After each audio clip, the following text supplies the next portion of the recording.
Hi folks, this is Tony at TravelScoot again. Today's video is by request. We're going to show you how to replace the brake bands on the direct drive model TravelScoot. We showed you how to adjust them. Today we're going to take it one step farther and show you how to replace the brake bands. Not something that's required very often, but here we go.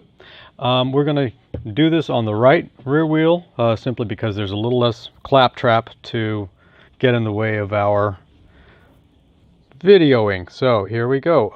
I recommend applying a little bit of tension to the right brake lever to steady the brake band and pull it on the cable while you loosen this a little bit. For this procedure, I'm going to snug it up. I'm not going to undo it all the way. You'll also want to note that if before you start, if the brake cable is badly frayed, you may want to also replace that, because it's going to be difficult to thread through this retention bolt. And it may also be signs of the impending brake cable failure too, so you don't want that to happen. Just very quickly, the two tools you'll need is your second smallest Allen wrench. That's a 2.5 millimeter Allen wrench from your toolkit, and a 10 millimeter wrench or socket. I prefer using a socket on a nut driver, very handy.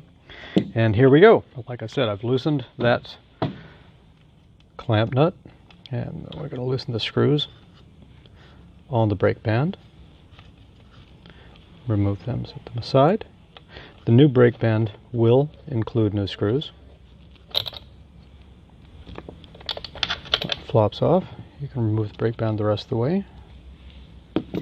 Take your new brake band.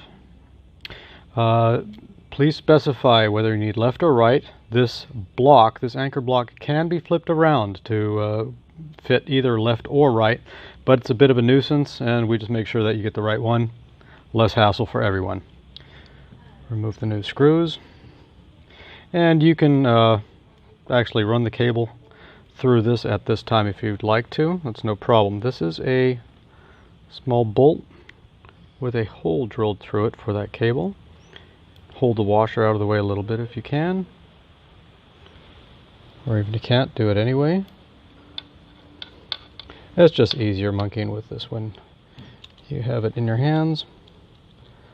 Tighten this lightly so it doesn't slip out. This helps to align the screw holes. Squeeze it in place and start fishing for the holes. This can be hours of fun.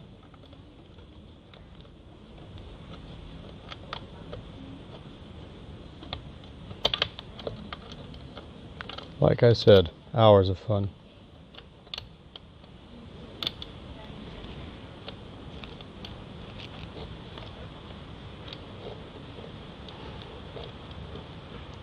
I usually do this from a different angle because I don't have somebody videotaping my every move.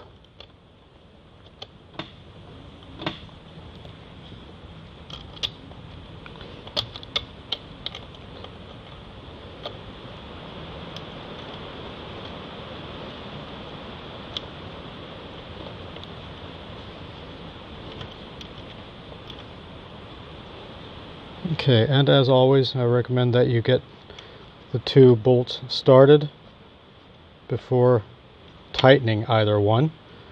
It becomes a real nuisance when you install and tighten one before the other one started, and you have to undo everything to get things into alignment.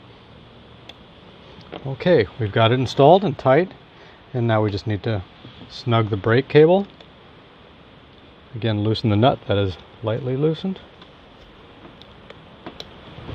Slide it through as far as you need.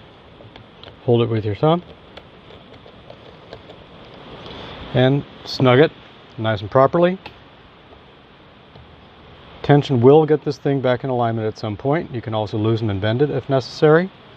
Anyway, that's all there's to it. Thanks for watching, and happy scooting.